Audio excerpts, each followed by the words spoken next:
ಆರಂಭದಲ್ಲಿ ನಾನು ಮಾತನ್ನು ಹೇಳಿದೆ, ಇವತ್ತು ರಜೆ ಇರೋದ್ರಿಂದ ಒಂದಷ್ಟು ಏನು ಅಂದರೆ ಈ ಲೋಕಾಯುಕ್ತ ತನಿಖೆ ಆಗಿರ್ಬೋದು, ಜೊತೆಗೆ ಸ್ಥಳ ಮಹಾಜರಾಗಿರ್ಬೋದು, ಅದೆಲ್ಲವೂ ಕೂಡ ತಡ ಆಗ್ತಾ ಇದೆ. ಅದು ಒಂದು ಕಡೆಗೆ. ಇನ್ನೊಂದು ಕಡೆಗೆ ಸ್ನೇಹಮಯಿ ಕೃಷ್ಣ ಅವ್ರಿಗೂ ಕೂಡ ಇಡಿ ಸಮನ್ಸ್ ಜಾರಿ ಮಾಡಿದೆ. ನಿಮ್ಮಲ್ಲಿ ಯಾವ್ಯಾವ ದಾಖಲಾತಿಗಳಿದೆ ಆ ದಾಖಲಾತಿಗಳನ್ನು ತೆಗೆದುಕೊಂಡು ಬನ್ನಿ ಅಂತ ಇಡಿ ಕೇಳಿದೆ. ದೂರಿಗೆ ಸಂಬಂಧಪಟ್ಟಂತೆ ಸಾಕ್ಷ್ಯಾಧಾರಗಳು, ದಾಖಲೆ ಇದೆಲ್ಲವನ್ನೂ ಕೂಡ ತನ್ನಿ ಅಂತ ಈಗಾಗಲೇ ಕೃಷ್ಣ ರೆಡಿ ಮಾಡ್ಕೊಂಡಿದ್ದಾರೆ. ನಾಳೆ ಅವರು ಇಡಿ ಅಧಿಕಾರಿಗಳನ್ನು ಭೇಟಿ ಮಾಡ್ತಾರೆ. ತಮ್ಮಲ್ಲಿರುವಂಥ ಎಲ್ಲ ದಾಖಲೆಗಳನ್ನು, ಮುಖ್ಯಮಂತ್ರಿಗಳಿಗೆ ಸಂಬಂಧಪಟ್ಟಿರುವಂಥ, ಮುಡಕ್ಕೆ ಸಂಬಂಧಪಟ್ಟಿರುವಂಥ ಎಲ್ಲ ದಾಖಲೆಗಳು, ಸಾಕ್ಷ್ಯಾಧಾರಗಳು ಈಗಾಗಲೇ ಇಮೇಲ್ ಮುಖಾಂತರ ಕಳಿಸಾಗಿದೆ.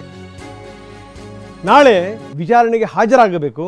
ಹೀಗಾಗಿ ನಾಳೆ ಅಧಿಕಾರಿಗಳ ಎದುರು ಹಾಜರಾಗ್ತಾರೆ ಸ್ನೇಹಮಯಿ ಕೃಷ್ಣ. ಸ್ನೇಹಮಯಿ ಕೃಷ್ಣ ಹೇಳ್ತಾರೆ, ಈ ಪ್ರಾಪರ್ಟಿ ಏನಿದೆ ಅದೆಲ್ಲದೂ ಕೂಡ ವಾಪಸ್ ಕೊಡಬೇಕು ಅಂತ. ಮುಖ್ಯಮಂತ್ರಿಗಳು ವಾಪಸ್ ಕೊಟ್ಟಾಯಿತು. ಆದರೆ ಕೇಸ್ ಆದ ಮೇಲೆ ಇಲ್ಲೊಂದು ಸಂಗತಿ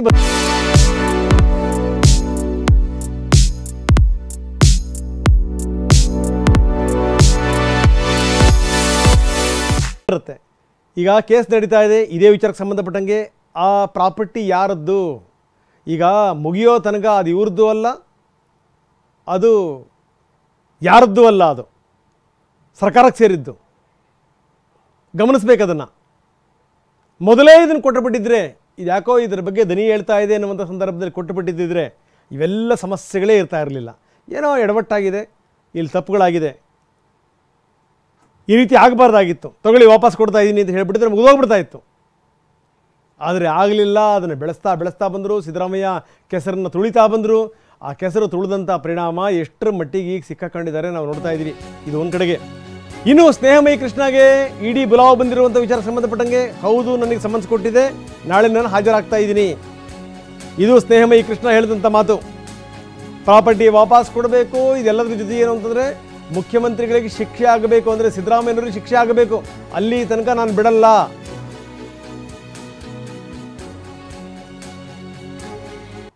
CMಗೆ ಸೇರಿದಂಥ ಎಲ್ಲ ದಾಖಲೆಗಳನ್ನು ನಾನು ಕೊಡ್ತೀನಿ, ಎಲ್ಲ ವಿವರಗಳನ್ನು ಇಟ್ಕೊಂಡಿದ್ದೀನಿ. ಈಗಾಗಲೇ ಅದಕ್ಕೆ ಸಂಬಂಧಪಟ್ಟಂಥ ಒಂದು ಕಾಪಿನ ನಾನು ಇಮೇಲ್ ಮುಖಾಂತರ ಕಳಿಸಾಗಿದೆ. ನಾಳೆ ನಾನೇ ಖುದ್ದಾಗಿ ಹೋಗಿ ಕೊಡ್ತೀನಿ.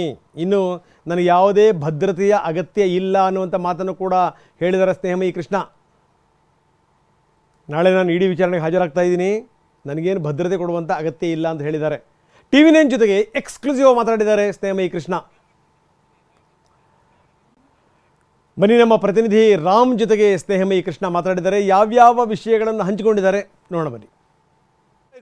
FIR ತನಿಖೆಯ ಸಂಕಷ್ಟಕ್ಕೆ ಸಿಲುಕಿರುವ CM ಸಿದ್ದರಾಮಯ್ಯಗೆ ಇಡಿ ಸಂಕಷ್ಟ ಸಹ ಎದುರಾಗಲಿದೆಯಾ? ಇಂತಹ ಚರ್ಚೆಗೆ ಕಾರಣವಾಗಿರೋದು ದೂರುದಾರ ಸ್ನೇಹಮಯಿ ಕೃಷ್ಣಗೆ ಇಡಿ ನೀಡಿರುವಂತಹ ಸಮನ್ಸ್. ಹೌದು, ಇದೇ ತಿಂಗಳ 3ರಂದು ಸಮನ್ಸ್ ನೀಡಿ ಆ ಒಂದು ವಿಚಾರಣೆಗೆ ಹಾಜರಾಗುವಂತೆ ದೂರುದಾರ ಸ್ನೇಹಮಯಿ ಕೃಷ್ಣಗೆ ಸಮನ್ಸ್ ನೀಡಲಾಗಿದೆ. ಈ ಬಗ್ಗೆ ಮಾತಾಡಲಿಕ್ಕೆ ಖುದ್ದು ದೂರುದಾರ ಸ್ನೇಹಮಯಿ ಕೃಷ್ಣ ನಮ್ಮ ಜೊತೆಗಿದ್ದಾರೆ. ಸರಿ, ಇಡಿ ತಮಗೆ ಸಮನ್ಸ್ ನೀಡಿದೆ, 3ನೇ ತಾರೀಕು ದಾಖಲೆಗಳ ಜೊತೆ ಹಾಜರಾಗಿ ಅಂತ ಏನಿದು?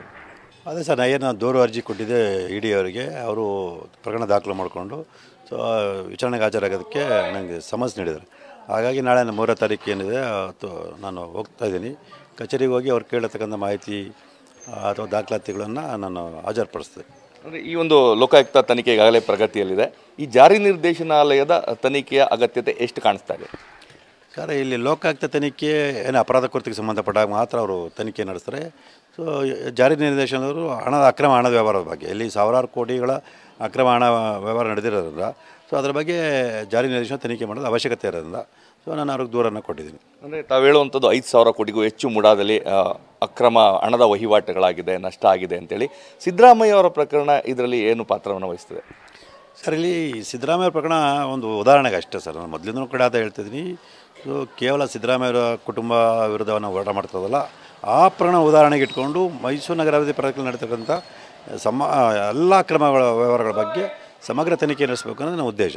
ಈಗ ದಾಖಲೆಗಳನ್ನು ತೆಗೆದುಕೊಂಡು ಬನ್ನಿ ಅಂತ ಹೇಳಿದರೆ ಯಾವೆಲ್ಲ ದಾಖಲೆಗಳನ್ನು, ಸಿದ್ದರಾಮಯ್ಯ ಅವರಿಗೆ ಸಂಬಂಧಪಟ್ಟಂಥ ದಾಖಲೆಗಳು ಮತ್ತು ಮುಡಾದ 50-50 ಏನೇನು ದಾಖಲೆಗಳನ್ನು ತಾವು ತಗೊಂಡು ಹೋಗ್ತೀರಾ? ಸಿದ್ದರಾಮಯ್ಯ ಪ್ರಕರಣ ಸಂಬಂಧಪಟ್ಟ ದಾಖಲಾತಿಗಳು ಮತ್ತು ಮೈಸೂರಿನ ಜಿಲ್ಲಾಧಿಕಾರಿ ಸರ್ಕಾರಕ್ಕೆ ಬರೆದಿರೋಂಥ ಪತ್ರ ಮತ್ತು ಏನು 4 ತಜ್ಞರ ಸಮಿತಿ ಸರ್ಕಾರ ಕೊಟ್ಟಿರತಕ್ಕಂಥ ವರದಿ, ಸೊ ಇದೆಲ್ಲವನ್ನು ಕೂಡ ಈಗಾಗಲೇ ಕೊಟ್ಟಿದ್ದೀವಿ. ಸೊ ಅದಕ್ಕೆ ಹೊರತುಪಡಿಸಿ ಏನಾದ್ರು ಬೇರೆ ದಾಖಲಾತಿ ಬೇಕು ಅಂತ ಕೇಳಿದ್ರೆ ಅದು ನನ್ನ ಹತ್ರ ಲಭ್ಯ ಆದರೆ ನಾನು ಕೊಡಬೇಕಾಗತ್ತೆ. ಇದು ಸ್ನೇಹಮಯಿ ಕೃಷ್ಣ ಅವರ ಸ್ಪಷ್ಟವಾದಂಥ ಮಾತುಗಳು. ನನ್ನ ಹೋರಾಟವನ್ನು ಹತ್ತಿಕ್ಕುವಂಥ ಪ್ರಯತ್ನಗಳು ಆಗ್ತಾ ಇದ್ದಾವೆ, ಈ ಹಿಂದೆ ಸಹ ಆಗಿತ್ತು. ಆದರೆ ನನ್ನ ಜೈಲಿಗೆ ಕಳಿಸಿದ್ರು ಸಹ ಜೈಲಿನಲ್ಲೇ ಕುಳಿತು ಹೋರಾಟವನ್ನು ಮಾಡ್ತೇನೆ. ನನಗೆ ಸದ್ಯಕ್ಕೆ ಯಾವುದೇ ರಕ್ಷಣೆ ಬೇಡ, ನನಗೆ ರಾಜ್ಯದ ಜನರ ರಕ್ಷಣೆ ಇದೆ, ಪ್ರಾಮಾಣಿಕ ಹೋರಾಟಕ್ಕೆ ಯಾವುದೇ ರಕ್ಷಣೆ ಅವಶ್ಯಕತೆ ಇಲ್ಲ ಅನ್ನೋ ಮಾತನ್ನ ಸ್ಪಷ್ಟಪಡಿಸಿದ್ದಾರೆ. ಕ್ಯಾಮ್ರಾ ಪರ್ಸನ್ ಪ್ರಮೋದ್ ಜೊತೆ ರಾಮ್, TV9 ಮೈಸೂರು.